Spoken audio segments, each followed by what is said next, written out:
హైదరాబాద్ లోనే the best gastroenterology hospital Ananya hospital Kukatpally. Appointment కై call చేయండి.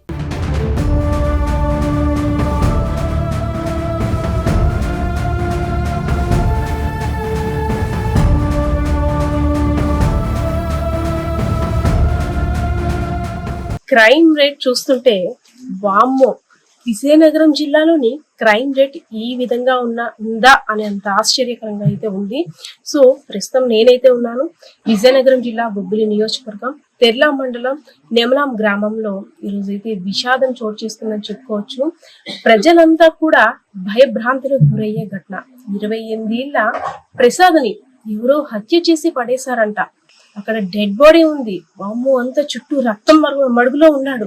అటు ప్రతి ఒక్కరు కూడా ఆశ్చర్యానికి గురై కూడా ఉన్న పరిస్థితి అయితే ఇక్కడ ఉంది. సో గ్రామస్తులంతా కూడా మా ఏరియాలో ఎప్పుడు ఇలాంటిది వినడం అయితే ఎప్పుడు మేము చేయలేదు, కానీ ఇప్పుడు ఇలాంటిది మార్నింగ్ ఈ విషయం వింటే మాత్రం ఒళ్ళు గొగురు కురుస్తుందంటూ కూడా ఆశ్చర్యానికి గురవుతున్న పరిస్థితి. సో గ్రామస్తులు ఉన్నారు, ఒకసారి మాట్లాడుతారు. సార్, మార్నింగ్ ఇక్కడ ఒక హత్య కనకలం రేపిందని చెప్పుకోవచ్చు. ఎవరో వ్యక్తి ఇక్కడ పడున్నారు, ఎవరో చంపేస్తారంట. అసలు ఈ వార్త ఎలా తెలిసిందండి మీకు? మేము పడుకునే టైం అండి. అందరూ అలా ఏదో పరిగెత్తుకుంటూ వెళ్తున్నారు. ఎవరో అవుటర్స్ మెసేజ్ ఏదో ఫోన్ ద్వారా ఎలాగ వచ్చింది. వచ్చిన తర్వాత మేము ఒకసారి తుల్లు పడి లేచాం.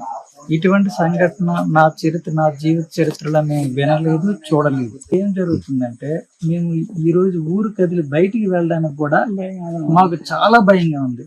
నేను ఈ 3-4 విలేజ్లో వైద్యం చేస్తుంటాను. నేను ఎమర్జెన్సీ పర్పస్ మీద ఈ రోజు ఎవరు కబురు పెట్టినా సరే నేను రాలేను, దయచేసి మీరే వస్తే బెటర్ అనే స్థితిలో నేను ఉన్నాను. ఇటువంటిది ఇంతవరకు జరగలేదు. ఇది మరి ఎలా జరిగిందో, ఎందుకు జరిగిందో అని మాకు అర్థం కావట్లేదు, అంత పట్టట్లేదు. ప్రసాద్ సాఫ్ట్వేర్ ఉద్యోగి, అలా అని పెద్ద శత్రువులు కూడా.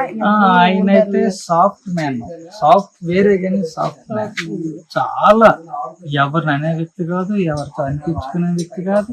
ఎంతవరకు మా దృష్టిలో పడలేదు. మేము 4-5 గ్రామాలు చూస్తున్నాం. ఆ అబ్బాయి ఎప్పుడో వస్తే అతను మళ్ళీ అతను రావటం వెళ్ళిపోవటమే, కానీ అతను ఎవరిని కామెంట్ చేయడం కానీ ఇంకొకలాగా అతను ఏదైనా మాట్లాడడం కానీ అసలు అతని వివహాసం అనేది తెలియదు.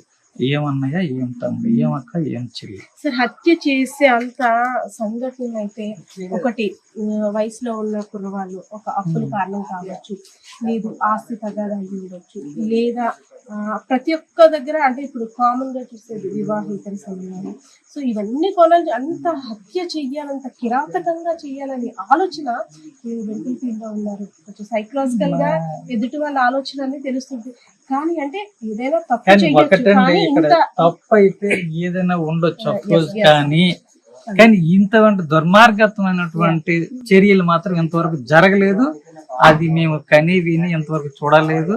ఇదే ఫస్ట్ టైం. ప్రసాద్, మీ మధ్యలో మీరు ఎప్పుడైనా అంటే ఈ 2 days లో మాట్లాడడం అదే అబ్బాయి కూడా ఎవరితో మాట్లాడ అబ్బాయి ఏదో ఇన్నోసెంట్ కాదు, తెలివైన వ్యక్తి, కానీ ఎవరితో అనవసరం. నా పని ఏదో నేను చేసుకుంటాను, వాళ్ళు మనల్ని డిస్టర్బ్ చేయాలి అనే తత్వంతో ఉన్న వ్యక్తే తప్పించి ఏదో మాట్లాడదాం అని 4 ఉన్నారు అని అంటే నాకు తెలిసినంత వరకు. మరి ఇక్కడ వాళ్ళు ఫ్రెండ్స్ ఎవరు ఏంటనేది మనకు తెలియదు. గ్రామం అంతా కూడా చూస్తున్నాము, భయపడుతున్నారు. ఒకటి బయటకు వస్తే ఏం జరుగుతుందో తెలియనటువంటి స్థితిలో ఈ రోజు గ్రామం వెళ్ళిపోయింది. ఒక అన్కాన్షియస్ లకు వెళ్ళిపోయినట్టు అయిపోయింది. అందుచేత ఏంటంటే ఇది ఏంటి అనేది మాకు మిస్టరీగా ఉంది. అంటే మన ఏరియాలో క్రైమ్ రేట్ ఈ విధంగా ఉందంటే ఆశ్చర్యం బాగా. ఇది అసలు ఇది మాకు అంత పట్టట్లేదు. అసలు ఏ విధంగా దీన్ని మేము యాక్సెప్ట్ చేయాలనేది అర్థం కావట్లేదు.